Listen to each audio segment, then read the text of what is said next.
Hop, assalomu alaykum. Yaxshimisizlar? Charchamayapsizlar. Safarlar yaxshi o'tyaptimi axir? Rahmat.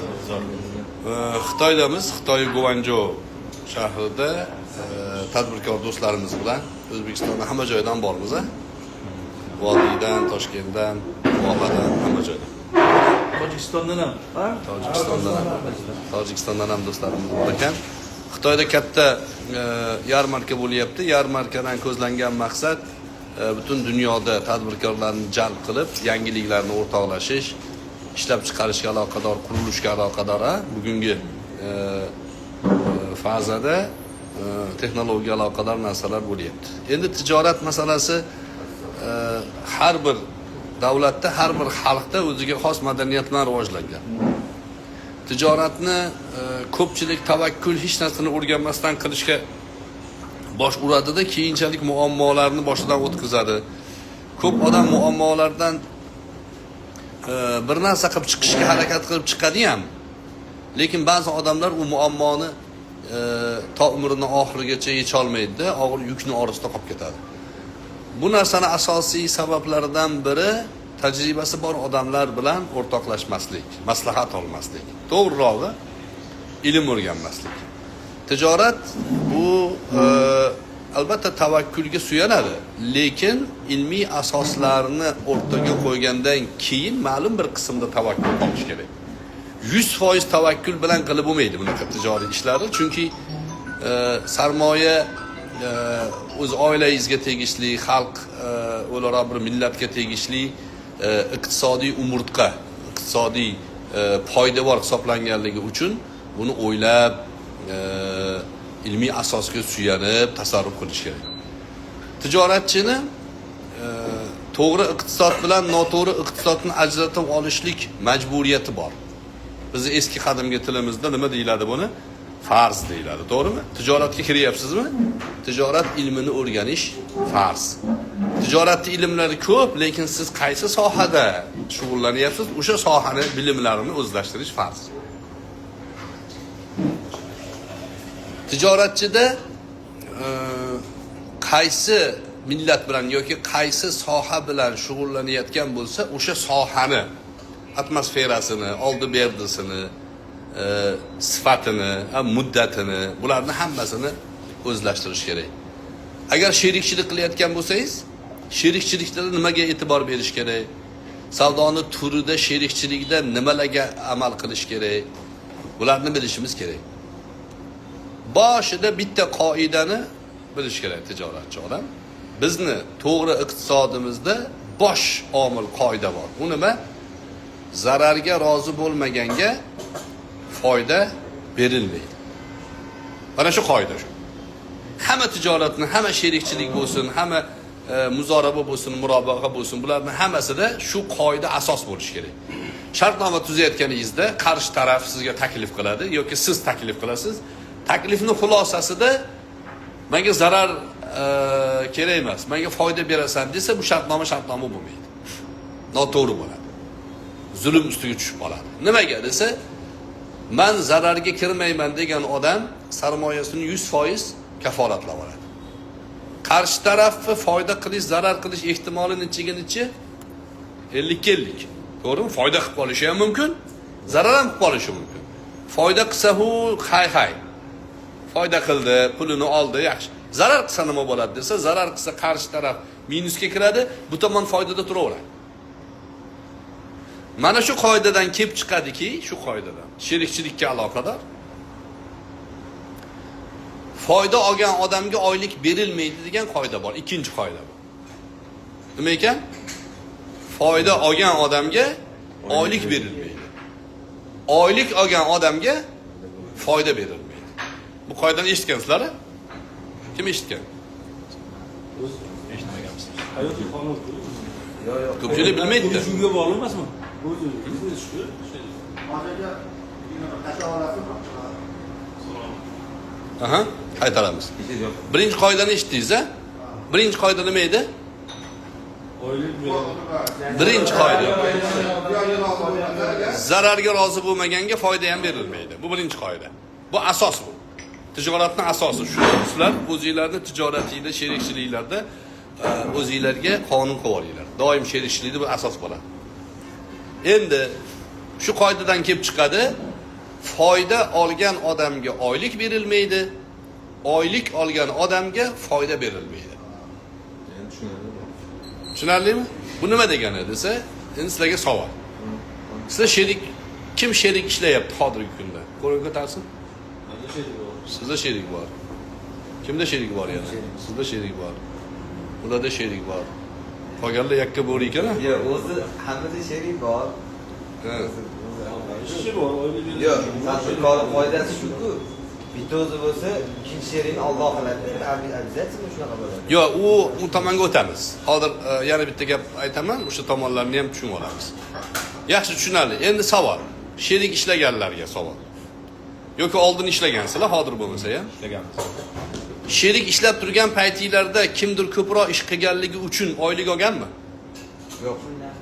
Olmagan. Yo'q, olmagan. Men olmagan. Olmagan, olish kerak emas. Yo'q, olish kerak emasdi.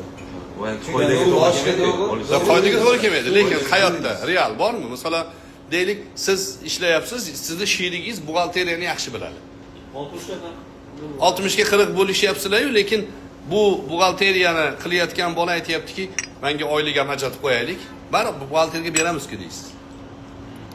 Bu bittasi. Yoki ishlayapsizda, sizni sherigingizni binosida ishlayapsiz. Sherigingiz binodan ijara olyapti. To'g'rimi? Shunaqa bo'ladi-a? Sherikchilikda mana shu joiz emas degan qoidani o'tdik yuqorida. Nimaga joiz emas desa, chunki sherik nima bo'lishidan qat'iy nazar o'zini foydasini kafolatlab olyapti. Yo oylik olyapti yoki ijaraga pul olib turibdi-da, u daromad unga naqd. Endi savol. Ikkita sherik ishlagandan keyin foydani qanday ajratadi? Birinchi sarmoyani chiqarib tashlaydi. Keyin nimani chiqarib tashlaydi? Xarajatni. Ha? Xarajat chiqarayotganda qanday qilinadi? Masalan, siz bilan men sherikman. Men buxgalteriyaga oylik olganman. 10 million. Endi xarajat chiqaramiz deyapsiz. 10 million xarajat deb yozishimiz kerak, to'g'rimi? Men oylik oldim-ku. Lekin rasxod deb men xarajatga chiqarayotganimda, rasxod sizdan bo'lyapti, mendan emas. Menga pul kirim bo'lyapti. Bu aslida bitta do'g'ri qilgan. Shunda aranda qanaqa bo'ladi? O'shanda xarajat bo'lmaydi. Menga xarajat yo'q. Men 10 millionni men o'zimga kirim qilib oldim. Ustalik qilib. Tushunyapsizmi? Uni xarajatga qo'shamiz deb ayirib tashlashimiz kerak. Buxgalter bo'lganda buxgalterga berardik. Men buni o'zimga olib olyapman-da, siz bilan sherikman. Mana shu bo'lmaydi. Nozik joy, ko'ryapsizmi? Xuddi shunaqa. Hattoki minayotgan mashinangizga ham oylik yoza olmaysiz. Sherikchilikka ishlayotgan bo'lsa. Nimaga? Haligi qoidaga tushmaydi. Oylik olganga foyda berilmaydi, foyda olganga oylik berilmaydi. Oylik olgan zararga kirmaydi, foydaga kiraman degan odam birinchi qoida nima edi? Zararga ham rozi bo'ladi, keyin foyda oladi. Oylik olayotgan odam zararga rozi bo'ladimi? Yo'q, menga oyligim ber bo'ldi deydi. Men oyligimni olaman, bo'ldi ishlayman deydi. Mana shu qoidalar bizni iqtisodimizda eng muhim omillardir. Bunga o'xshagan ko'p qoidalar bor. Hozir bugun shu ikkita uchtasini tahlil qilamiz. Endi bular aytganda singari kelishuv asosida bo'lsa-chi, kelishuv asosi ham qonun asosida bo'lish kerak. Qonunga xilof narsani kelishib bo'lmaydi. Ko'p odam aytadiki, niyatga bog'liq deb qo'yadi. Niyatga bog'liq, niyat kelishuv bo'lsa bo'ladi-yu. Bunaqa desangiz, zinokorlar ham niyat bilan, kelishuv asosida, ikki tomon roziligida joy gaplashib, pulni gaplashib keyin qilishadi. U joiz emas. Nimaga? Noqonuniy ish bo'lyapti. Tushundingizmi? O'shaning uchun kelishuv yaxshi, rozilik yaxshi, qonunga asosan bo'lish kerak. To'g'ri iqtisodga asoslangan bo'lish kerak. E'tibor bersanglar, men qonunga asosan to'g'ri, noto'g'ri iqtisod degan lug'atlarni ishlatyapman. Sizlar boshqa joyda ko'p eshitgansizlar. Islomiy iqtisod, islomga zid iqtisod. Aslida islomiy iqtisod degan termin yo'q. Bu keyinchalik zarurat yuzasidan paydo bo'lgan narsa. Qur'onda ham, hadisda ham islomiy iqtisod degan tushuncha yo'q. To'g'ri iqtisod bor. To'g'ri, iqtisod hamma joyda bor. Kapitalizmda ham bor, Xitoyga keldik, Xitoyda ham bor. Butparast bular, Xudoga ishonmaydi. Ateistlar bor. Lekin tijoriy uslubi bor. Kelishuv asosida, foydani qo'yadi, kelishadi, muddat hammasi bor. Bularning hammasi biz foydalansak bo'ladigan iqtisod. O'shaning uchun bular aytayotgan singari ikkinchimiz Alloh sherik bo'ladi-yu, zakot bersak barakasi bo'ladi-yu. Yana biz o'zimizning e'tiqodimizga tegishli istilohlar bor-ku, bular hammasi boshqa odamni qiziqtirmaydigan narsalar. Buni hech qachon tashqariga aytishimiz to'g'ri emas. Haqiqiy iqtisodchi bo'ladigan bo'lsak, iqtisodni aniq fan tilida gaplashishimiz kerak. Agar biz haqiqiy iqtisodchi, tadbirkor bo'lsak, tadbirkorligini nima asosida gaplashishimiz kerak? Aniq fan tili bilan gaplashishimiz kerak. Qarshimizda turgan ateistmi? Qarshimizda turgan nasroniymi? Qarshimizdagi butparastmi? Iqtisod tili bilan gaplashishimiz kerak. Unga hozirgi til bilan aytganda nekasa aytsa-da, menga qizig'i yo'q deydi. Sen kimga e'tiqod qilasan, qanaqa zakot berasan? Menga deydi 2 nechi deydi.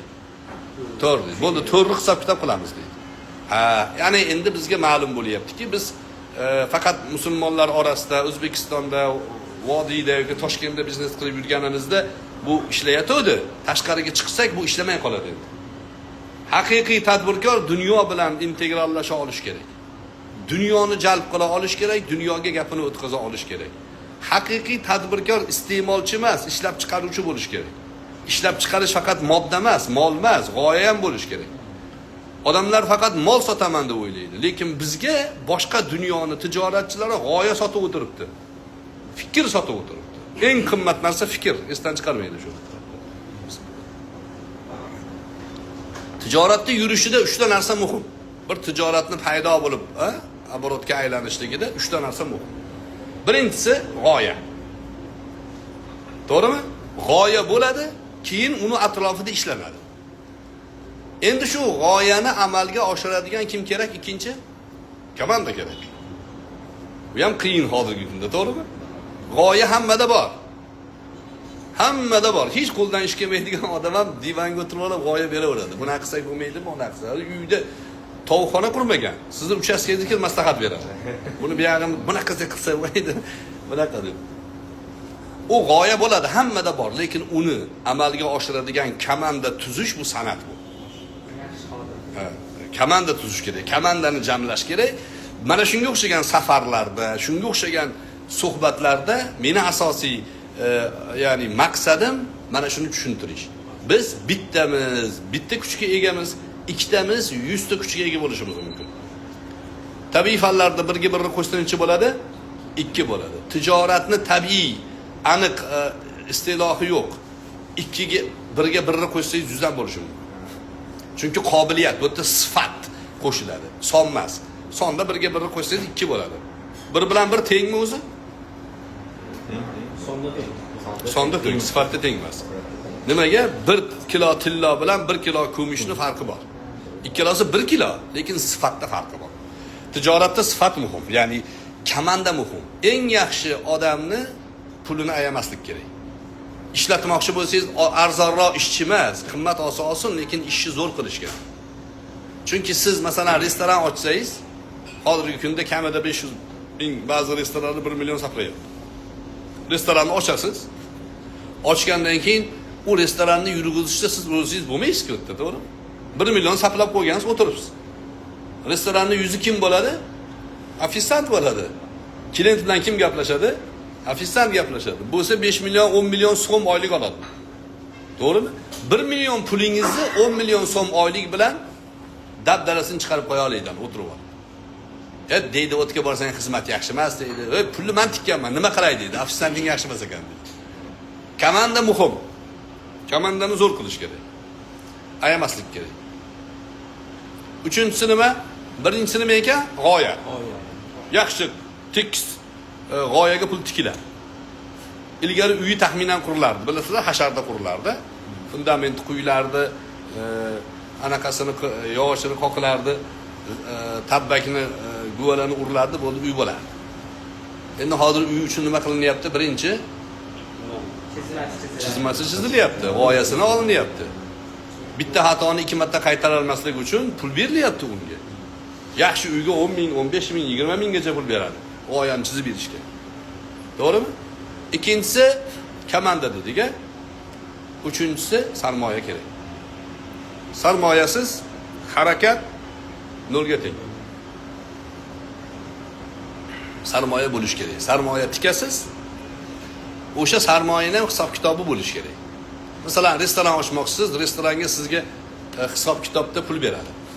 Kuxnaga deydi 150 ming dollarlik narsa qo'yasiz deydi. Xo'p, zalni 50 mingga mebel bilan jihozlaysiz. Unga ketadi, pullar 300 ming ketadi deydi. 300 ming bilan boshlasangiz botasiz. Nimaga? Yana bir 200 ming bo'lish kerak cho'ntagida. Orqasida buni yurg'izadigan sarmoya bo'lish kerak. Sarmoya. Chunki siz klient kelganda klient ko'ngliga qarab, u xursand bo'ladigan narsa uchun pul sarflashingiz kerak. Endi pul sarflashlikda u ham pala-partish emas, ilm asosida bo'lish kerak. Demak, boshidagi qoida. Zarar menga kerak emas deganga foyda ham berilmaydi. To'g'rimi? Oylik olgan foyda ola olmaydi, foyda olgan oylik ola olmaydi. Xo'p, nima qilamiz? Men buxgalteriyani men qilyapman u desa, foizda kelishing. Ha? 50 yillik ishlatdingizmi? Bitta odam ko'proq ishlayaptimi? 55 ga 45 qiling. 60 ga 40 qiling.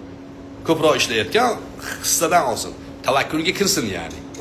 Ha, foyda. U aniq belgilab qo'ysa, xarajat chiqmay qoladi. Xarajat qatdan ketish bo'lmay qoladi. Demak, keyingi qoida iqtisod aniq fanlar ustiga quriladi.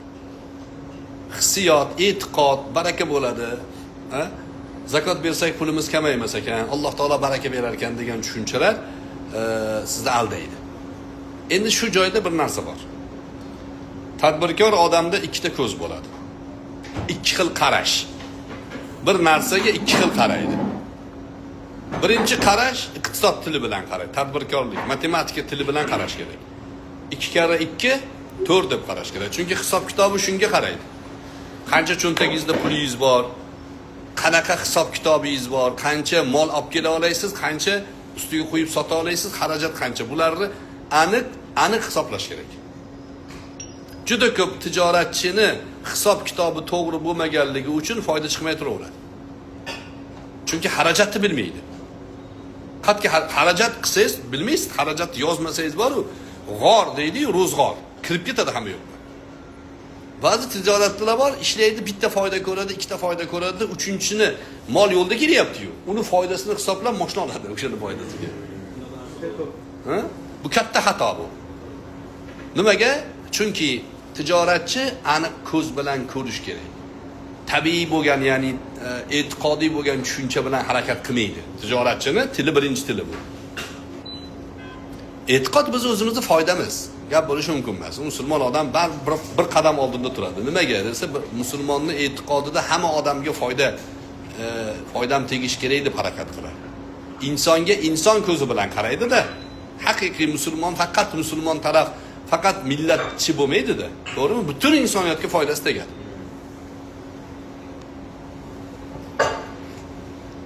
Shu ma'noda musulmonlar tijoratchi ham, ilmni ham qo'liga olish kerak.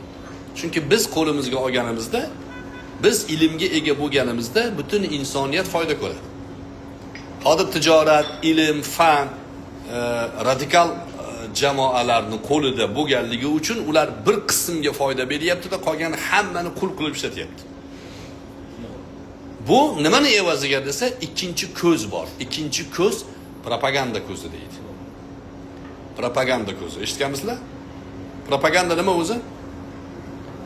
O'zbekchasiga tashviqot degan-a? Tashviqot. Teskari tashviqotni ham propaganda deydi. Ko'proq siyosatda ishlatiladi deb o'ylaymiz. Yo'q. Hayotimiz propaganda. Esdan chiqarmaydi. Hayotimizni hammasi propagandaning ustida o'tiribdi. Siz o'zim harakat qilyapman deb o'ylaysiz-ku, o'zimiz harakat qilyapmiz. Ixtiyorim bilan shu narsani sotib olyapman deb o'ylaysiz-ku, yaxshilab chuqur qarasangiz siz kimnidir propagandasiga amal qilyapsiz. Kimnidir SMM'iga, kimnidir reklamasiga, kimnidir tavsiyasiga, tashviqotiga amal qilyapsiz. Bilmayapsiz o'zingiz. Chanqaganingizda birinchi hayolingizga nima keladi? Kola Pepsi ichib yurgan odam bo'lsa, kola Pepsi ichkisi keladi. Asli suv foydali. To'g'rimi? Suv ichsangiz yaxshi foydasi bor. Suv hatto yog'ni ham eritadi. Sal semizroq odam ko'proq suv ichib yursa yaxshi. 1 soat yugurganingni kuchini beradi 1 litr suv. Lekin birinchi qaror 5-6 sekundda agar Pepsi Cola hayolingizga kelsa o'shani olasiz. Nimaga desa propaganda bizga singdirib tashalgan. Orqa ongimizga to'ldirib tashalgan. Inson 7 sekund, 8 sekundda qaror qabul qiladi ehtiyojiga. Pulingiz bor, sharoitingiz bor, uni arzimagan narsa deb o'ylayapsiz. Qaror qabul qilayotganingizda 7-8 sekund yetadi sizga. Ana shu 7-8 sekundlik qarorni orqa miyaga to'ldirishadi. Dunyodagi hamma reklamalar shunga qaratiladi. Siz ixtiyoringiz bilan qilayotganga o'xshaysiz, aslida propagandani qurboni bo'lasiz. Yangi iPhone chiqsa hamma oladi, to'g'rimi? Nimaga olyapsiz? Savol. Ehtiyojingiz yo'q o'zi. O'sha telefon, to'g'rimi? Bir xil ishlayapti-yu. Nimaga yangi chiqsa olishingiz kerak? Propagandani qurbonimiz biz. Tushundingizmi? Propaganda, shunaqa propaganda olib boriladiki, mana o'zi ishlab turgan telefoningiz eski ko'rinaveradi ko'zingizga. Yoningizdagi odamlardan xijolat propagandasini ishlab tashashgan. Bu mashhur effekt bor, ha? Dedro effekti deydi. Tijoratda ishlatiladi bu. Daniel Dedro degan odam bo'lgan, avval ko'p aytib berganman. Bizni maxsus darslarimizda buni o'rganganmiz. Bu effekt bu. Bu sizga ham kerak bo'ladi. Ikkinchi ko'z propaganda ko'zi deyapman. Bu qachon ishlaydi sizga? Molingizni sotayotganingizda ishlaydi. Olayotganingizda aql ko'zi bilan olishingiz kerak. Propagandaga qurbon bo'lmaslik kerak. To'xta, foydasi bormi, yo'qmi? Kerakmi, yo'qmi? Ha? Mana shu meni pulim 2 ga bo'linadi. Bittasi o'lik pul, passiv, ikkinchisi aktiv pul, aylandagi оборотdagi pul. Mol olayotganimda, o'zimga ehtiyojga olayotganda passiv pulim ko'payyaptimi, yo'qmi? Bu menga minus bu. Aktiv pulim ko'payyaptimi, plus bu. Bu aql bilan qilish kerak. Olayotgan molingizni shu bilan o'ylash kerak. Sotayotganda propagandadan foydalanish kerak. Sotayotganingizda propagandadan foydalanish kerak. Aldash emas, molingizni to'g'ri taqdimot qilib bera olishingiz kerak. Propagandani qoidasi shu. Propagandani ta'rifi shu. Qarshingizda turgan odamni sizni qo'lingizda turgan narsaga muhtojligini isbotlab berishga propaganda deydi. O'zi muhtoj emas u, uni muhtoj ko'rsatishingiz kerak. Shu senga kerak deyishingiz kerak. Va shunaqa aytishingiz kerakki, molni to'g'ridan to'g'ri reklama qilmaysiz. To'g'ridan to'g'ri reklama bu o'ta sodda, o'ta primitiv, o'ta sayoz tushuncha. Siz molni to'g'ridan to'g'ri anaqa qilmaysiz. Mana choy. Xitoylar choyda mashhur. Choyni Xitoy choyi deb reklama qiladi-ku, oddiy choy bilan deyarli to'g'ri sifati bordir-u, bir xil mana effekt bir xil. Lekin Xitoy choyi nima desa tabiiy qo'lda terilgan. Qonni suyultiradi. Undoq qiladi. Boshqa narsalarni sizga propaganda qiladi. Tog'larda toza havo joyida yetishtirilgan misolchi. Orqasida hikoyasi bor. Mashhur. Alaykum assalom. Shunaqangi propagandani mujidi bor, ijod qilgan odam bor, Edward Bernays degan odam. Ularni hammasini yozib olib, suhbatdan keyin qidirib ko'rsanglar, ma'lumotga yana ham mustahkam bo'ladi. Edward Bernays propagandani mujidi, tijorat yo'nalishida odamlarga qanaqa propaganda qilishi ijodkori bu. Shu odam masalan bitta misoli. Ayollarga sigaret chekishni shu odam o'rgatgan. Sigaret chekish ayb hisoblangan erkaklarga ham boshida, ayollarga-ku umuman odamlar, любой millat ayol kishi sigaret cheksa juda xunuk qaragan unga. Lekin Edward Bernays ayollar insoniyatni yarmi ayollar u. Bu ham bozor-ku. Bu bozorga sigaretni kirgizgan. Sigaret kompaniya bilan gaplashib, sigaret haqida shunaqangi hikoyalar chiqargan, hikoyani o'qigan odam majbur sigaret olishga majbur bo'lib qolgan. Daniel Dedro effekti bilan. Uni ham aytaman hozir. Nima qilgan u?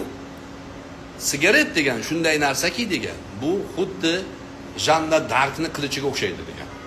Janna Dark o'qiganmisizlar? Isyonkor ayol. Mashhur qahramon ayol hisoblanadi. Qaysi ayol sigaret cheksa, o'sha ayol ozod ayol degan. Ozod. Kuchli ayol degan. Sigaret chekayotganda degan, sigaretni uchidagi cho'g'i bor degan, ozodlik mash'alasi bu degan. Ayol kishi sigaret cheksa degan, semirmaydi degan. Figurasi yaxshi turadi degan, rangi tiniqlashadi degan. Sigaret reklamasi yo'q, qarang. Faqat ana odamning hissiyotiga, ehtiyojiga urg'u beravergan. Va 500 ta ayolni olib chiqib katta ko'chada, katta lozinglarni ko'tartirib, yozdirib, biz ozodlik mash'alasi deb qo'liga sigaret berib yurg'izgan ko'chada. Bir haftada sigaret kompaniyalari sigaret yetkazib bera olmay qolgan.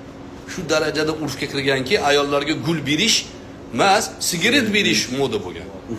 Uyga kelgan odamga choy taklif emas, sigaret taklif qilingan. Sigaret reklama qildimi? Yo'q, nimani reklama qildi? Propaganda qildi. Odamlarni tashviqot qildi, boshqa narsa. Hissiyot halinki. Odamlarning ehtiyojini uyg'otyapti-da.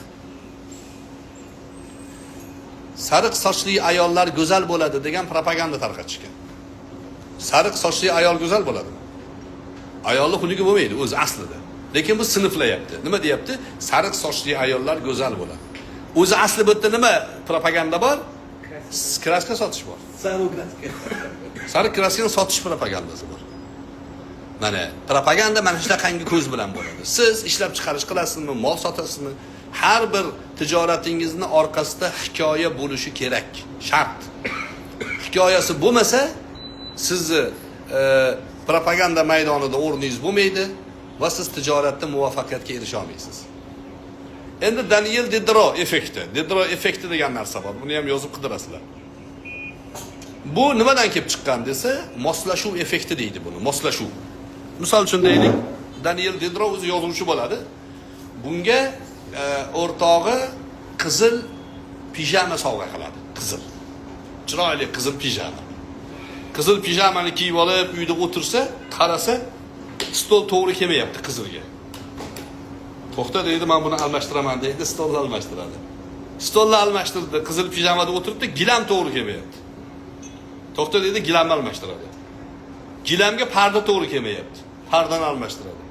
Pardaga aboyga eshik, butun xonadonni almashtiradi. Bir tiyin pulsiz qarzga kirib ketib qoladi.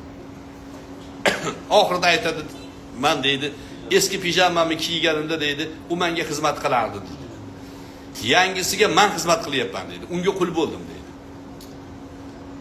U yaramas Yevropa iqtisodchilari bundan foydalanib, deyishdi. Ya'ni Diderot effekti bor ekan deyishdi. Odamda shunaqangi effekt bor, moslashuvchanlik bor. iPhone oldingizmi? Endi nima olishingiz kerak? Telefonini ayvach olishingiz kerak. Undan keyin nima olishingiz kerak? Nimaga faqat iPhone bo'lish kerak? Apple olishingiz kerak, iPhone. BMW olsangiz nima qilasiz? BMW marka qidirasiz. To'g'rimi? Adidas, mana Reeboklar BMW bilan Mercedes bilan gaplashadida oladi har yili. BMWni emblemasi chiqarilgan Adidas kiyimlari, ko'rgansizlar? Alohida bo'limi bor chunki. Nima? Qayerdan chiqqan bu desa, Diderot effektidan chiqqan. Iste'molni, odamlarni iste'mol qilish qobiliyatini o'rganib, ularga nima taqdim qilishlikni biladi ular. Bor bu narsa. Xohlaysizmi, yo'qmi bor. Shapka oldingizmi, shapkaga moslab ko'ylak, ko'ylakka moslab shimga moslab tufli olasiz. Buni bildingizmi siz? Shapkaga moslab ko'ylak qilishingiz kerak demoqchiman. Tushundingizmi? Sizlar effektdan foydalanishimiz kerak demoqchiman. Odamlarda effekt bor, ya'ni ta'sirlanish, moslashuv effekti bor. Yuqoridagi masalaga qo'shib tushunadigan bo'lsak, demak, har bir hikoya, har bir molning orqasida hikoyasi bor va odamlar haqiqiy tijoratlar mol sotmaydi. Hikoya sotadi. Kola nima sotadi? Nima sotadi kola? Kola ham Siz rohatnaz deydi-yu, politika odamlar. Bayram sotadi, quvonch sotadi. Reklamani hammasini ko'ring, oldida quvonch bor, kulgan anaqa bor. Bizni O'zbekistonga borsa osh, to'y, shunaqa bayramlarni tepasida ko'la turgan bo'ladi. Boshqa joyda shu. Bu yerda faqat o'rganadi xalqni. Masalan, Xitoyga kirib kelyapti. Xitoy tilini biladigan odamlar bilan o'rganadi. Xitoyning milliy qadriyati nima? Xitoy nimadan xursand bo'ladi? O'zbek nimadan xursand bo'ladi? O'zbekning xursandchiligi nimadan? O'rgangandan keyin reklama shunga qaratiladi. Quvonch sotadi. Pepsi nima deydi? Chanqog'ingga ishon deydi. Nimaga ishonishim kerak? Unga ishonishim kerak edi. Bu orqa miyaga nima qilish? Ta'sir o'tkazish. Inson juda ko'p qarorlarni aql bilan qabul qilmaydi. Tijoratchi qarorlarni aql bilan qabul qilish kerak. Aqlini ishlatish kerak, to'xta deyish kerak. Men Dedro effektiga tushib qolmayapmanmi? Ha? Hikoyani sotib olmayapmanmi men? Deyish kerak. Toyota'ning reklamasini qilyapti o'sha yerda. Bir oila ketyapti-da, yo'lda Toyota buzilib yotibdi, bir odam to'xtatyapti mashina. To'xtamay o'tib ketyapti, hali yonidagisi. Nimaga to'xtamayapti desa, bu yerda tuzoq bor deyapti. Nimaga desa, Toyota buzilmaydi-ku deyapti. Reklamani qarang. Effekt, ya'ni bu mana shu narsa bizni tijoriy ikkinchi ko'zimizda bo'lish kerak. Molimiz sifatli bo'lsin, gap bo'lishi mumkin emas. Qolgan mollarni oldida orqada tushib qolmaslik kerak, to'g'ri. Lekin nima qilishimiz kerak? Propagandasini qilishimiz kerak. Effektni, ta'sirini ko'rsatishimiz kerak. Men o'zim o'ylagan narsalardan yana bittasi, hech qachon tijoratimga dinimni aralashtirmasligim kerak. Tijoratimga dinimni aralashtirmasligim kerak. Boshqa odam bilan gaplashayotganimda-da, juda ko'p odamdan eshitasiz, bu deydi 5 vaqt namoz o'qiydi, aldab ketdi. Hojga borgan deydi, aldab ketdi. Shaxsiyatga olmaydi. Buni ko'pchilik bilmaydi. Men namozxon deb bilibman bunga deydi. Namoz o'qish alohida farz bo'lsa, tijoratda sodiq turish alohida farz. Bu ham namozdan kam emas. Balki namozni Alloh kechirib yuborishi mumkindir. O'zi bilan Alloh o'rtasidagi ish-ku, to'g'rimi? Kechirimsini nima deya olamiz? Lekin bir odamga xiyonat qilsa, uni kechirmaydi hech qachon. Chunki uni haqqi bo'lib qoladi. Bu kuchliroq bu. Birinchi odamdan haq olib beriladi o'zi. Gunohlar 3 xil bo'ladi-da. Bittasini Alloh umuman kechirmaydi. Bu shirk. Allohga shirk keltirib dunyodan o'tib ketsa, tavba qilmay kechirmaydi. Ikkinchisi Allohning ixtiyorida bo'ladi. Xohlasa kechiradi, xohlasa azoblaydi. Bu Alloh bilan banda o'rtasidagi ishlar. Namoz, roza, shunga o'xshagan narsalar. Bandani Allohning oldidagi burchi. Uchinchisi banda bilan banda o'rtasidagi haq bor. Bunga aralashmaydi degan Oysha onamizdan rivoyat bor. Alloh taolo aralashmaydi bunga. Ani u rozi bo'lmaguncha bu so'raladi. O'shuning uchun kofirni moliga xiyonat qilish o'ta xatarli. Kofir bilan tijorat qilyapsiz, uni moliga xiyonat qilsangiz xatarli, chunki unga jannat berilmaydi. U haqqini so'rasa nima qilasiz? O'ta xatarli. O'shuning uchun musulmon odam mana shu tomonlarga e'tibor berish kerak.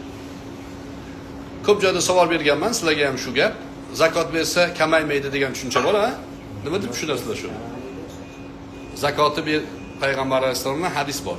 Zakotni bergan zakot berish bilan pul kamaymaydi, sadaqa bilan pul kamaymaydi degan. 40 pulingiz bor, birni beryapsiz, qancha qolyapti? Men nima dedim boshida? Aniq fan sifatida ko'rishimiz kerak. Songa to'g'ri kelmayapti-yu. Qani kamaymagan? Rasululloh yolg'on gapirmaydilar. Kim aytadi?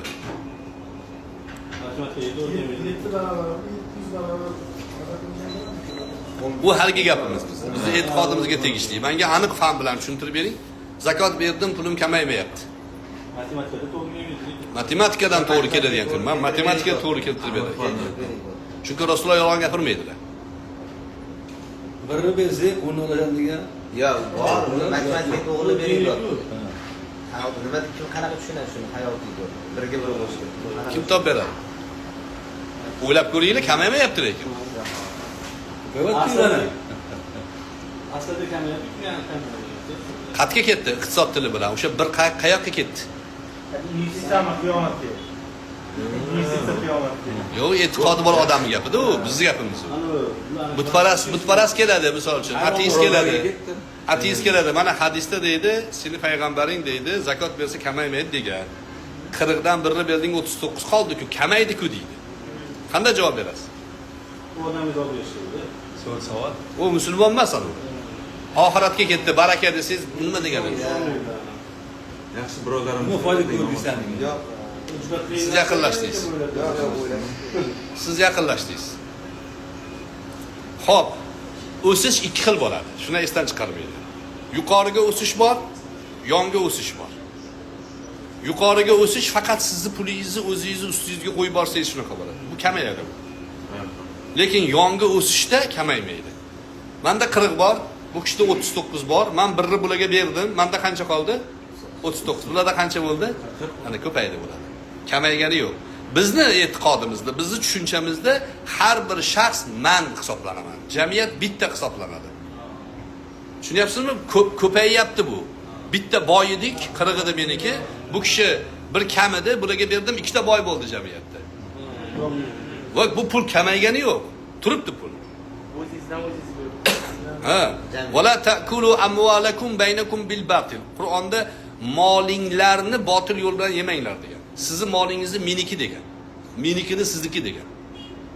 Ya'ni meni o'zimning pulim kamayyapti. Bundan foydalanib Karl Marksning Kapital degan asari bor. Eshitgansizlar nomini? O'sha Kapitalda bir misol keltiradi. U boshqa tomonni buradi-da, kommunizm va'dalarini qilgan u. Masalan deydi, bir kishi deydi, mehmonxonaga keldi. Mehmonxonaga bir xonani bron qildida $100 berdi. Mana $100 dedi. Men dedi, shuni bozorga tushib bir ikkita narsa olib kelaman, joy bron. $100 oldi mehmonxonaning egasi. U anaqadan go'shtdan qarzi boradi. Qassobdan. Qassob chaqirdida unga $100 berib yubordi. Qassobni molxonadan qarzi boradi. Molxonaning egasiga $100 olib borib berdi. Molxonani mashinadan, shofyordan qarzi boradi. U unga berib yubordi. Uni mehmonxonadan qarzi boradi, olib kelib u mehmonxonaga $100 berdi. Shuncha odam qarzdan qutuldi, $100 kamaygani yo'q. Haligi odam qaytib keldida, kechirasiz dedi, men xonada yotkim yo'q, pulni qaytaring dedi. $100 berdi, ketdi chiqib ketdi. Hamma rashk. Hech qanaqangi ish faoliyat bo'lgani yo'q, $100 shunday aylanganda butun boshli muomalani tekislab ketdi. Endi nima xulosa qilamiz? Bizning xulosamiz pul kamaymaydi. Esdan chiqarmang, har doim yonga ketadi. Energiya yo'qolmaydi, o'zgaradi, boshqa energiya turiga o'zgaradi. Fizikada qonun bor.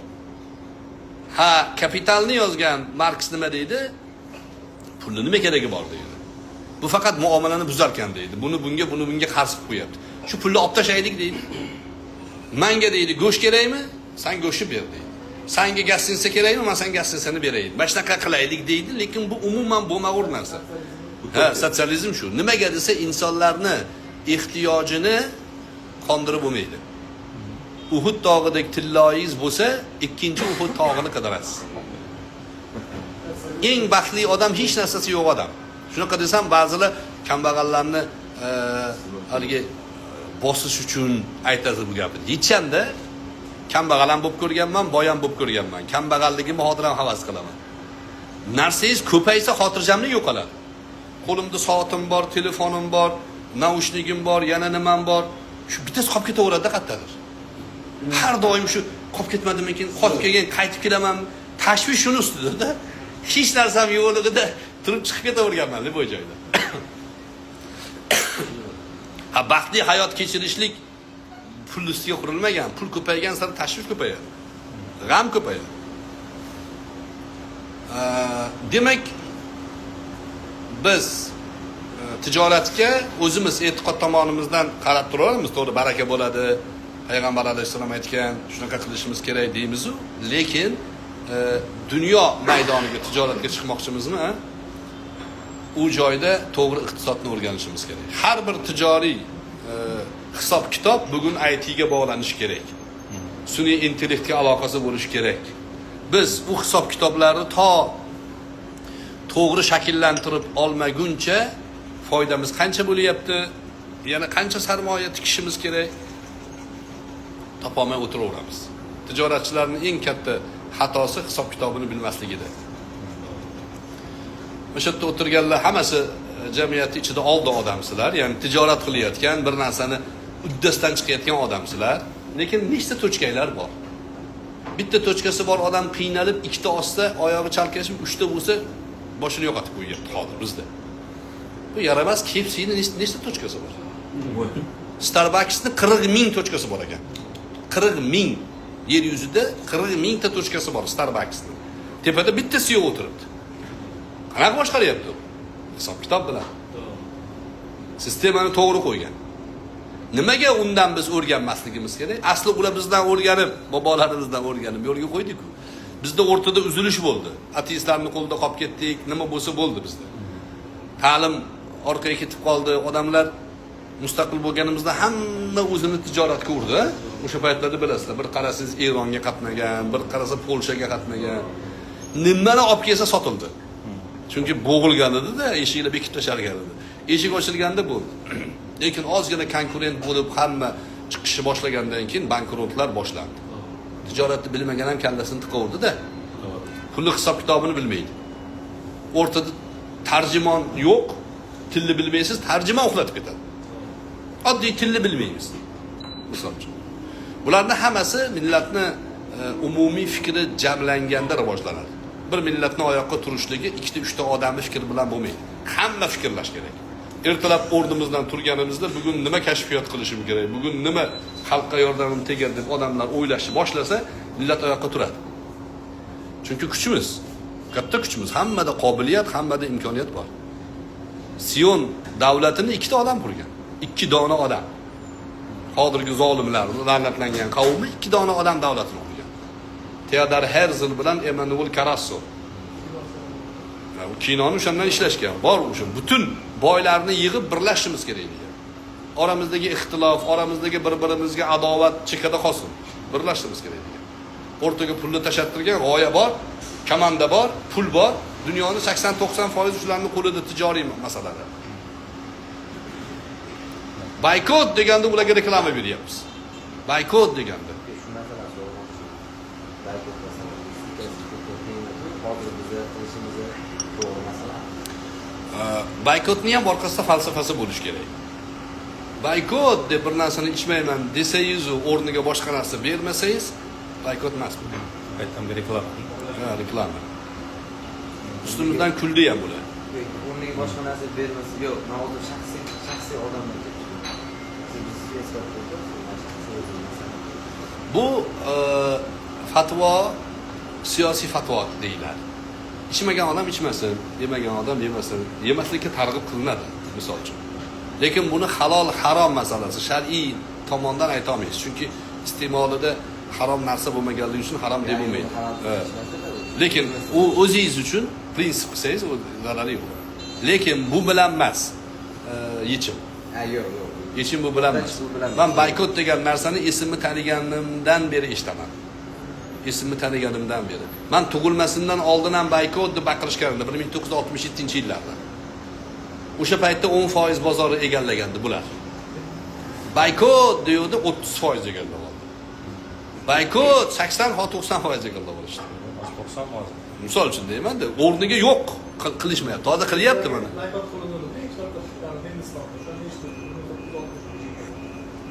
O'sha anaqa boykot qilgan birinchi. Angliya. Ha. O'zlik o'sha Indira Gandhi emas. Narnaqasi bor edi-yu, Mahatma Gandhi edi. Yo'q. Sheriyda pul tikishda ishlashga qarab muomala bo'linadi, qoida bo'linadimi?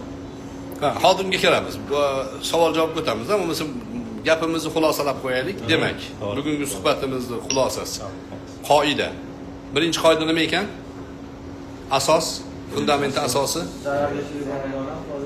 Menga zarar kerak emas desa, unda foyda ham kerak emas senga deyiladi. Tushunarlika? Xo'p, oylik olgan odam foyda olmaydi, foyda olgan odam oylik olmaydi. Tushunarlika? Oylik olgan odam zararga kirmaydi, foyda olgan odam zararga kiradi. Uchinchisi, iqtisodning ikkita tili bor. Birinchi tili aniq fan, matematikaga asoslangan. To'g'rimi? Ikkinchi tili nima? Propaganda. Propagandaga asoslangan tilni ham bilishimiz kerak. O'qishimiz kerak, o'rganishimiz kerak. Hikoyamizni yodishimiz kerak. Yevropaga yaqinda borib keldim. Men Yevropada tarix hikoyalari yozilgan. Shunaqa yozilgan, bizni tariximizni oldida sariq chaqaga arzimaydi ularning tarixi.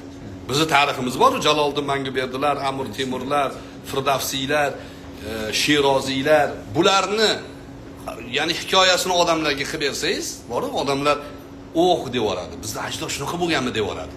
Men 2-3 ta suhbatlarda gapirsam, odamlar dod deb yoryapti. Haligi propagandistlar ichkarida tojik, o'zbek janjallashtirib yotibdi. Lekin hamma tan beryapti Shiroziyga, Amir Temurga, Shunaqa tariximiz bor. Yozilmagan, odamlarga hikoyasi ko'rsatilmagan. U yoqda nima? Mana shu joyga Napoleon bir marta o'tirib ketganda, shu joyga tosh qo'yadi-da, bitta narsani ko'tarib qo'yib, Napoleon o'tirib ketgan joyda edi, selfie qilib pul beradi. Shunaqa tarix qilib tashagan. Bitta hovuzni qilib qo'yibdi, hovuz. Hovuz bu yoqqa haykallar borda, hovuzga hikoya yozgan. Qarang, hikoyani qarang. Rimda shu hovuzga kelgan odam bir yevro tangani otsa, orqasiga qarab otar ekan uni ham. O'ng qo'li mana shu joyga qo'yar ekan, unda otilar ekan. Niyat qilib. Otsa, yana Rimga kelar ekan. Qarang. Rimga keldi-yu, ha. Biz ana hajga yana boraman deymiz, Ka'bani ko'rib Allohim hajga qaytarib kelayin degan singari. Hikoya to'qiyapti bular. Ikkitasini otsangiz, ikkita yevroni otsangiz, o'sha joydan sevgilingizni toparkansiz.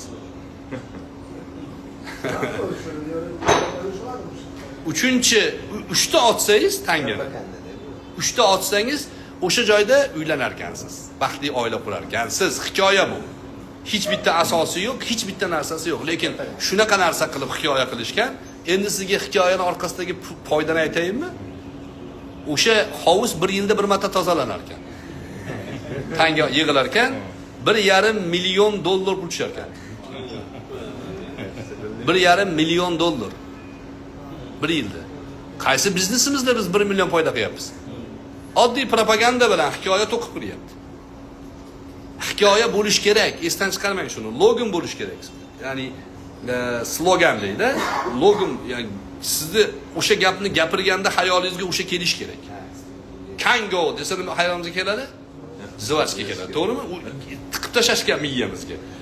Molingizda shunaqa hikoya bo'lish kerak. Tarixni shunaqa yoritishgan, shunaqangi bo'rttirishganki, butun dunyo turist o'laroq boryapti. Fransiya 60 million aholisi bor ekan. 1 yilda 90 million turist keladi. Ana shu hikoyalarga, oddiy hikoyalar. Leonardo da Vinci g'irt isqirt odam bo'lgan. Galiboy bo'lgan deydi ba'zilar. Butun dunyoga o'zim yozgan asarini qo'yib qo'yibdi, o'shani tomoshasi kelyapti. Eng ko'p ziyorat qilinadigan Mona Lisa. Pul to'lab kirasiz, muzey. Hikoya yozishyapti. David degan haykal bor, Davud alayhissalom haykali degan Michelangelo yasagan uni. Yalang'och qilib yasagan endi. O'tdagi hikoyada endi rassom qarab turib dahshat chizib qo'yibdi-da, bu rasmmi desa, rassom kelib, "Yo'q, bu rasm emas, men ham cho'tkamni bundoq ish qilib turadigan narsa" degan u.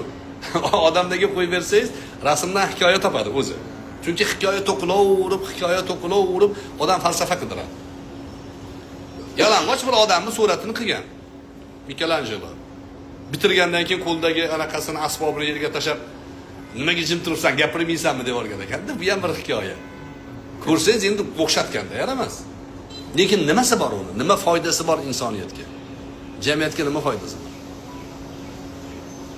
3-chi, 4-chi shu. Bular faqat shu hikoyalar bilan yuribdi. Endi yonida Ispaniyaga ham keldik. Kordobadan kuzatganda bo'lsa, men o'tda jonli ham qildim. Kordoba, Qurtuba deyiladi. Imom Qurtubiylar o'shadan chiqqan, katta ulamolarning markazi bo'lgan. 730 yil musulmonlar boshqargan Ispaniyani. Yevropaning bir qismi, Andalusiya. Seviliya deyiladi, aslida nima bo'lgan? Ishbiliya, musulmonlar nomi. Gibraltar deyiladi, aslida Jabal Toriq deyiladi. Toriq ibn Ziyod fath qilgan o'tga borib. Ular endi madaniyatni boru cho'qqisini ko'rsatishgan. Fransiya atirlari deymiz-a bugungi kunda, fransuz atirlari. O'rta asrlarda Fransiya eng sassiq shahar bo'lgan. Shunaqa sassiq bo'lgan, Versal bor Fransiyada. Ha? Versalda sulton qirol o'tirgan. Versalni qurgandan keyin hojatxona yo'q ekan. Qachon xayolga kelgan, qirol men qayoqqa kiraman deganda xayollarga kelishgan. Qirolga xoslab 7 dona hojatxona qilishgan Versalda. Shunaqa sassiq bo'lgan, sassib ketganligidan Andalusiyadan atir olib kelib Versalga sepishar ekan. Andalusiyadan. Ha, Ispaniyadan yonda. Musulmonlardan, fan musulmonlarda, taraqqiyot musulmonlarda, ishlab chiqarish musulmonlarda bo'lgan. Ular na cho'milishni bilgan, na hech narsani bilmagan. Andalusiyani bosib olishganda hammomlarni ko'rib hayron bo'lishgan. Bu nima deyishgan? Hammom yo'q ularda. bo'lmagan. Musulmonlarni mamlakatini bosib olgandan keyin bu yerdagi taraqqiyotni olib borib o'zlarida rivojlantirishdi. O'sha sasib ketganlaridan sekin madaniyatni o'rganib, atrofni rivojlantirishdi. Mashhur gap bor, Salohiddin Ayyubiy davrida bular josuslari musulmonlarning kiyimini kiyib olib, musulmonlar orasiga kirib olsa, darrov ushlab olishar ekan. Sen josussan deb. So'rashar ekan keyin, sizlar qatdan darrov bilib qolasizlar desa, hidiylardan derkan. Cho'milmasa ekanda uni umuman. Cho'milish ayb bo'lgan. Cho'milish davolanishning bir uslubi bo'lgan. Mabodo kasal bo'lib qolsa bir cho'miladi degan ayol bo'lgan. U ham bir tibbiyotni anaqasi bo'lgan. Ha biz musulmon har payshanba cho'miladi. Har kuni 5 mahal tahorat qiladi.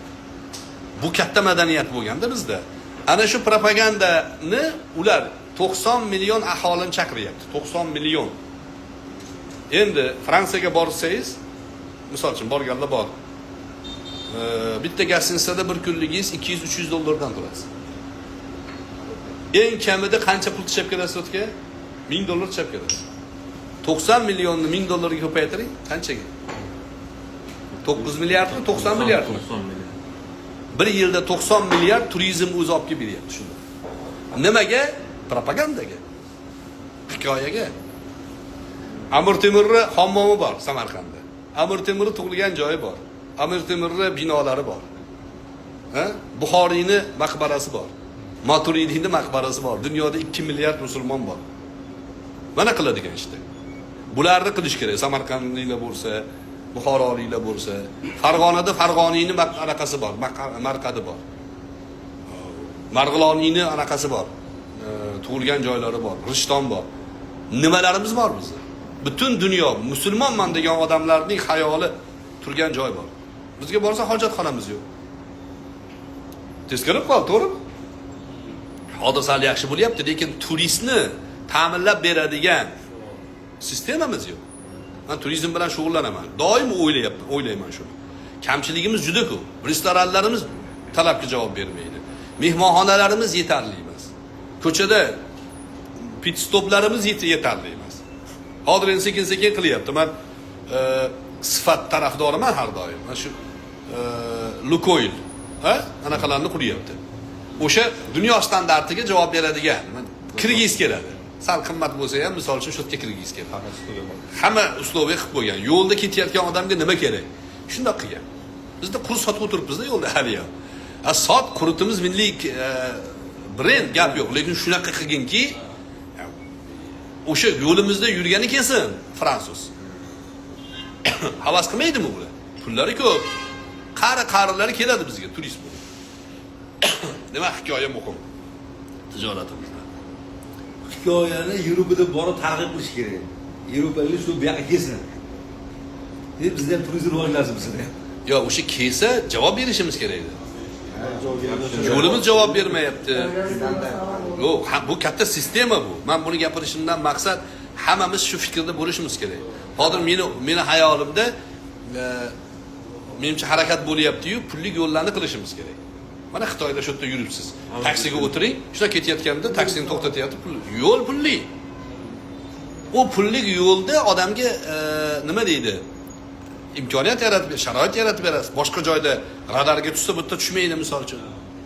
Boshqa joyda 80 yursa, bir joyda 120 yura oladi. Shunaqa qilish kerak. U ko'chalarni qilishimiz kerak. Qaniydi menda ho sharoitim bo'lsa, tender o'ynalsa yo'lni sotib olsam. Butun O'zbekistonda eng qulay yo'llarni qursam. 80 kilometr bizda anaqamiz bor. Perevalamiz bor. Vodiy bilan Toshkentni bog'lab turadi. Kuniga 100 mingdan oshiq mashina o'tar ekan. Hisob kitob qilib ko'ring-chi. Tekis yo'l qilsam, o'sha ko'chaga 5 dollar bermaydimi? 5 dollar bersin, 100 ming odam o'tsa, 5 dollar ko'paytiring qancha bo'ladi? Kuniga 500 ming. Kuniga 500 ming dollar pul tushadi. Qilish kerak buni, niyat qilish kerak. Eng tekis tog' kelsa teshib o'tish kerak. Jarlik kelsa ko'prik qilish kerak. Eng yaqin yo'l, eng tijorat shunaqa rivojlandi. Bizda ipak yo'li bo'lgan, o'shancha rivojlangan bizda davlatlar. Yo'lni tekislash kerak. Mehmonxonalar, pit stoplar, restoranlar, hojatxonalar, bularni hammasini joyiga tizim qo'ysak, Men hozir ayniqsa ko'p targ'ibotlarda shuni aytyapman, hozirgi prezidentni qilayotgan tashabbus. Buxoroda, Imom Buxoriyni maqbarasiga kim bordi oxirgi paytda?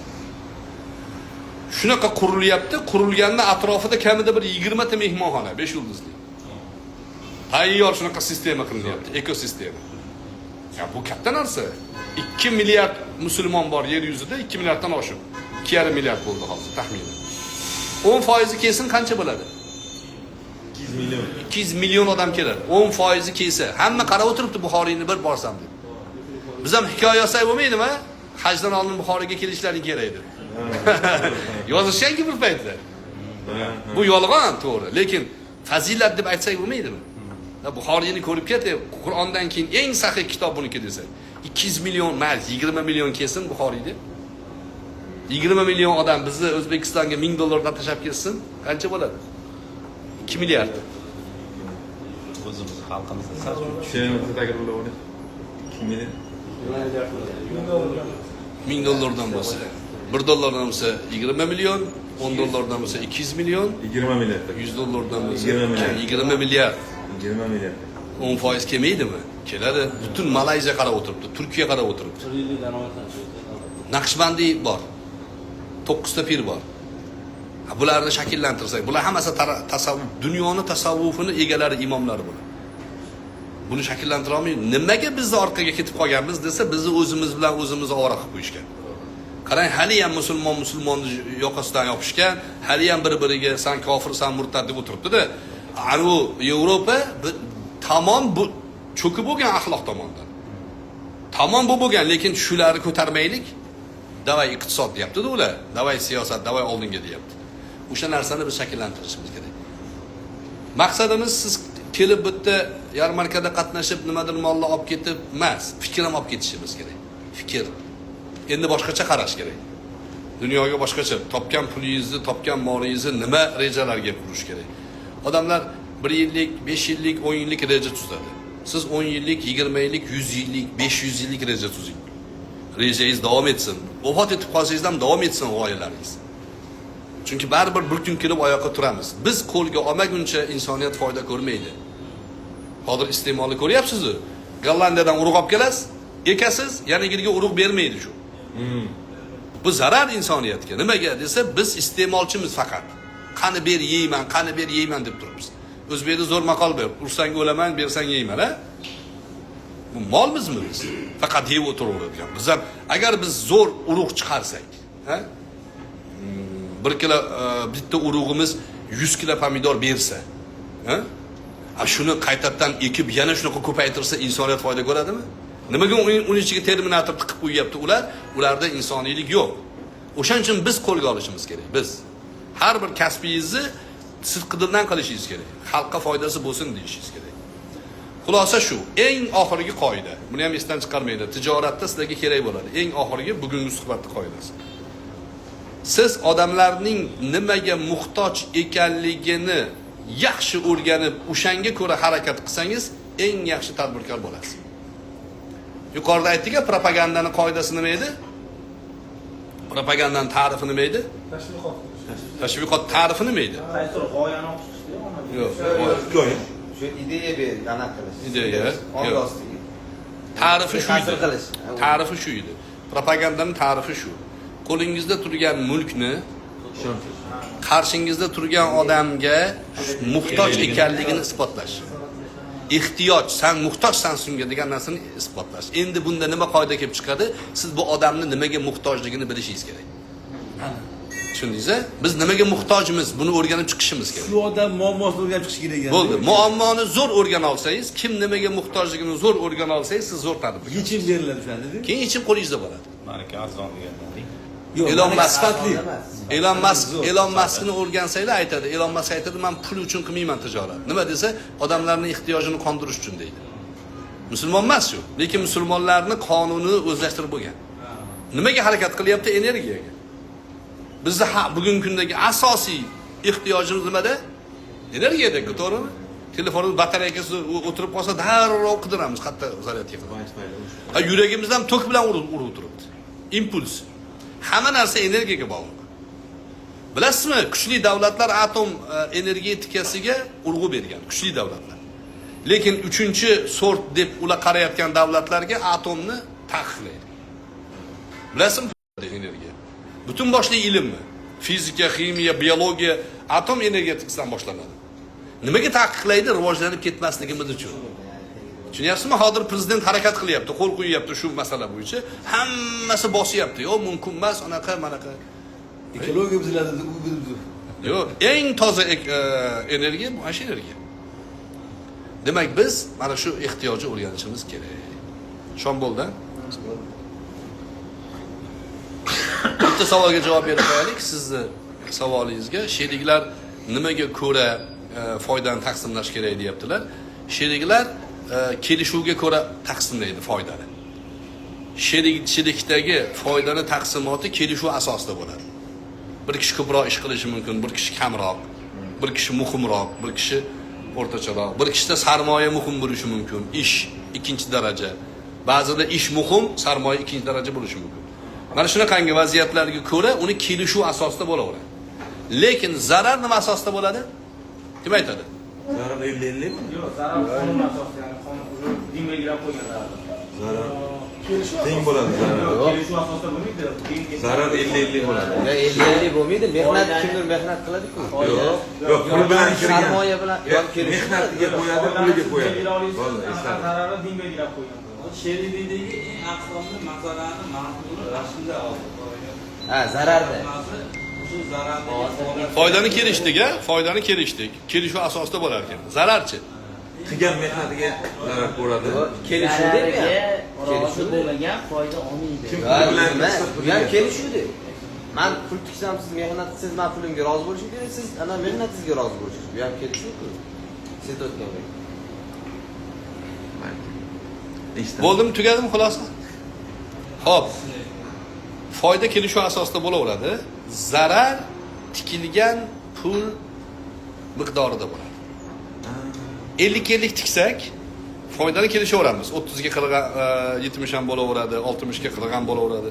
Chunki vaziyatga ko'ra. Lekin zarar nima bo'ldi? 50-50 bo'ldi. Nimaga? 50% siz tikdingiz, 50% men tikdim. Tikkan pulimizga yarasha riskga kiramizda. Yuqoridagi qoidadan kelib chiqadi bu ham. Zararga rozi bo'lmagan odam, ya'ni tikkan pulimning miqdoridagi zararga rozi bo'lmasam, foyda olaman.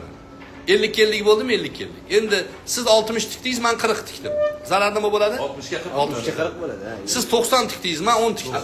Kelishuv bo'ladi-da. Kelishuv emas, miqdorga belgi. Ha, miqdor. Endi oxirgisi, siz 100% tikdingiz. Men 1 tikkan yo'q. Mehnatga. Nimaga shunaqa bo'ldi? Chunki men mehnat qilganman. Yo'q, Pul kirgan narsaga qo'ydi. Ko'rdingizmi, zararga ha? Yo'q, foyda kelishuv asosida bo'ladi. Foydani kelishib olaverasiz. Zarari kelish bo'lmaydi-da. O'shaning uchun qoida belgilab qo'yadi. Bu yerda zulm oldi olinadi. Zararda muzoraba degan tushuncha bor. Qarang. Nomlari bor-da, sherikchilik bor, ha? Murobaha bor, musovama bor, turli xil nomlari bor bularning. Shartnomaga ko'ra nom o'zgaradi. Endi siz menga 100% pul tikyapsiz. G'oya mendan, men ishni yurgizaman. Siz pulni tikasiz, nazorat qilasiz, misol uchun. Endi foyda bo'lsa, kelish asosida. 50-50 mi, 60 ga 40 mi kelishib oldik. Zarar bo'lsa, tabiiy zarar, meni aybim bilan emas. Tabiiy zarar bo'ladigan bo'lsa, siz pulga kuyasiz, men mehnatga kuyaman. Chunki pul tikmadim-ku men. Demak, nima ekan? Oxirgi xulosa Miqdor.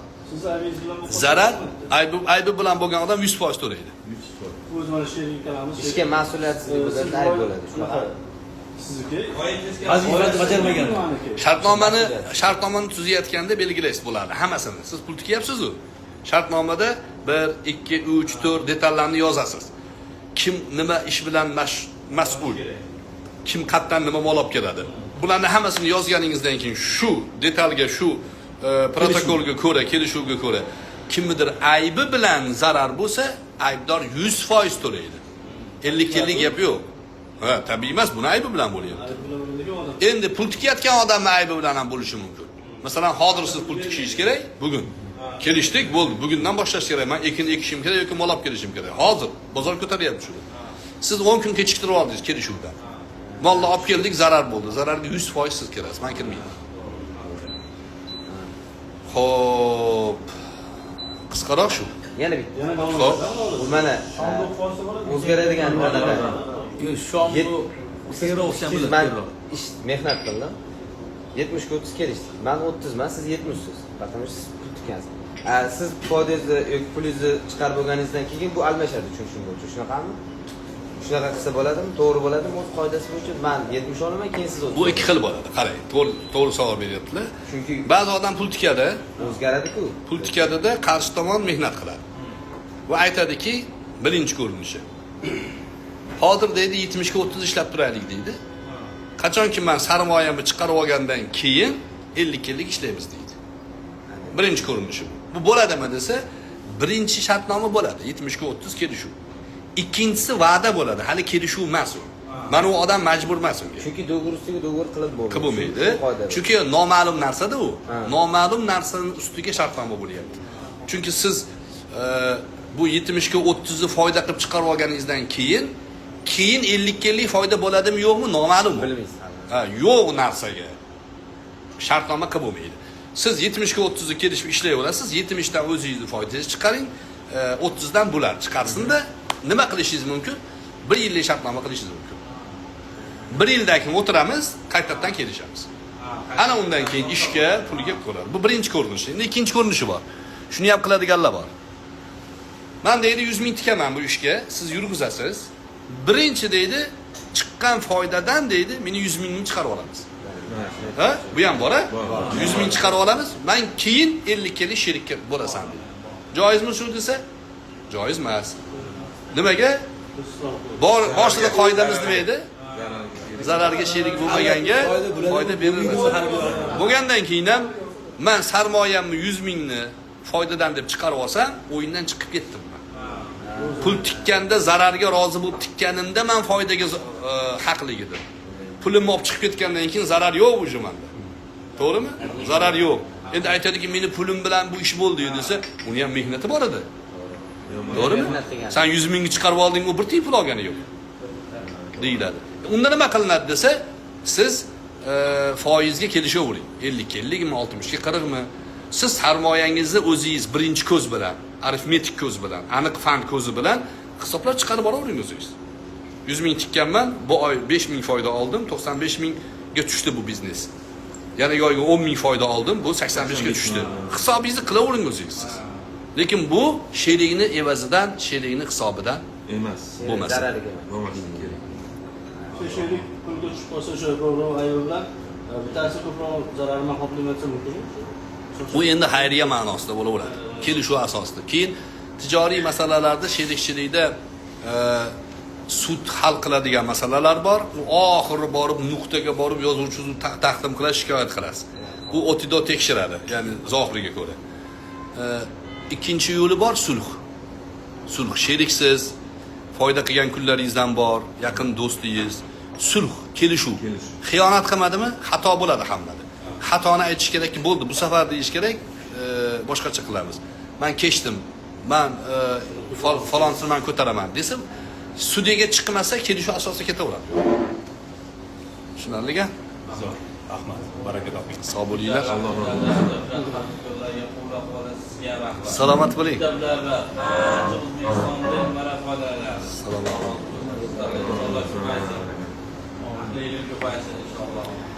Tijoriy ma'noda ham rivojlanib, dunyo standartiga javob beradigan odamlar chiqadi bizda ham. Bor, hozir ham sanoqli, lekin har 10 tadan 8 tani shunaqa bo'lishimiz kerak.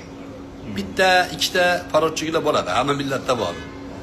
Lekin Yevropa standartidagi bizneslarni ko'rsangiz, oddiy narsa. Qila olamiz uni ham. Men bitta misolni aytay, hamma ha deydi hozir. Qarang. Mustaqil bo'lganimizda, yangi mustaqil bo'lganda dunyo ochildi bizga. Ko'p odam Turkiyaga qatnadi. Ha? Va kiyimlarni Xitoynikimi, Turetskiymi deb so'rardik-a? Turetskiy desa, sifatli dermidik? Zo'r derdi. Hozir Turkiyaning mahsuloti bilan O'zbekiston mahsulotining deyarli farqi qolmadimi? Ha? Turkiyaga chiqib kelib ko'rdikki, oddiy narsa bo'lib qoldimi? Demak, nima ekan? Rivojlanibmizmi? Qila olamiz. Rivojlanibmiz-ku axir. Ko'zimizni o'ngida ekib qo'ygan daraxt o'sibdi, meva beribdi. Biz hali o'lmadik, shuni ko'rgan edik. To'g'rimi? Ular ham bizga o'xshagan odam ekan. Ular hozir qiynalib bizga kelyapti ishlagan. Meni qo'limda 8 ta 10 ta turk ishlardi restoranimda. Hozir meni sheriklarim bor, ular mashaqqa qarab turibdi turklar. O'zbekiston hozir eng oltin davrda. Tojikiston. Ha, demak, Yevropani ham qila olamiz. Yevropaga boring, odamlar yuribdi. Qo'lini yuvish bilmasdan har ham. Ularning muammosini o'rganib kelib, yechim berishimiz kerak bizga. Faqat ilm kerak, ilm. Ilm kerak. Mana shu suhbatlarimiz ilmga targ'ib bo'lsin. Mana ba'zi narsalarni o'rgandik. 4 ta 5 ta qoidani ba'zilar bilar, bilganlarga takror, bilmaganlarga yangilik. Bu pulga o'rganadigan narsa emas, hayot tajribasi o'rgatadi ba'zilarga. Bir kishiga o'qi desa, pulga o'qi desa o'qimabdi-da. O'qi shuni, hech 10 ming berasan, o'qiysan. Yo'q debdi, keyin 100 mingga tushibdi-ki. Nimaga o'qimading desa, men 100 mingga o'qidim debdi. Musibat ham o'qitadi-da. Kimga dars ta'sir qilmasa, musibat albatta ta'sir qiladi.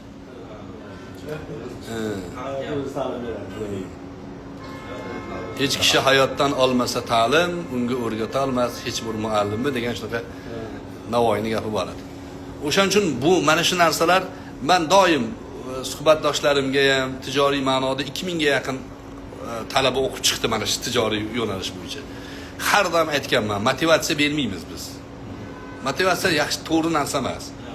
Motivatsiya propaganda ustiga quriladi. Odamlarni aldanadi-da, bir yondirib qo'yiladi, keyin orqasidan kulib qoladi. Biz disiplinani o'rganishimiz kerak. Intizomni, tizimli sistemani o'rganishimiz kerak. Motivatsiya bitta yonadi, bo'ldi, tugaydi. Disiplinada davom etadi. Oz bo'lsa ham bardavom bo'lsin degan Rasululloh hadislari bor. Yaxshi amal qaysi deganda adwamuha va inqalla deganlar. Oz bo'lsa ham davomiy bo'lib turgani eng yaxshi amal deganlar. Bir kunda 5 pora Qur'onni o'qib, ertasi charchab qolmang. Bir poradan o'qing kuniga. Ta'limda ham shu. Tijoratda ham shu. Davomiy bo'lsin, shoshilmang, puxta qiling. Dubayda Shoba degan bitta tashkilot bor, Shoba. Hindistonliklarniki qurilish bilan shug'ullanadi. Dubayni podshohi eng sifatli, eng nozik qurilishlarni shunga beradi. Shunaqa ilmiy ishlagan, tan berib olasiz haqiqatda. Shoba aytadiki, bizni shiorimiz ishonch deydi. Haqiqatda anaqalarni ko'rsatib qo'ygan. Betonlarni qanaqa quradi, orasiga nimalarni qo'yadi, sistemalarni yangi qilib tashlagan xullas. Sifat Hindistondan kelib Dubayni podshohini ishonchga kirib ishlayapti. Shu narsaga e'tibor berishimiz kerak. Salomat bo'linglar. Shomni qilib olamiz a? Shomdan keyin shu yerda yig'ilamizmi savol javobga? Zo'r. Yo, futbolga boramizmi? Futbol ham qilsa zo'r bo'lardi. Futbol deydi. Futbol qilsa zo'r bo'ladi. Ya. Hozir hamma forma olib kelganmi? Ha, o'tga borasiz, bor. Ulguramiz. Gapishni yo'qdi. Mayli. Salom pastda hozir. Assalomu alaykum. Yaxshimisizlar? Salomat bo'linglar. Nomli yaxshi o'ylaydi. Ha, eshitgandim.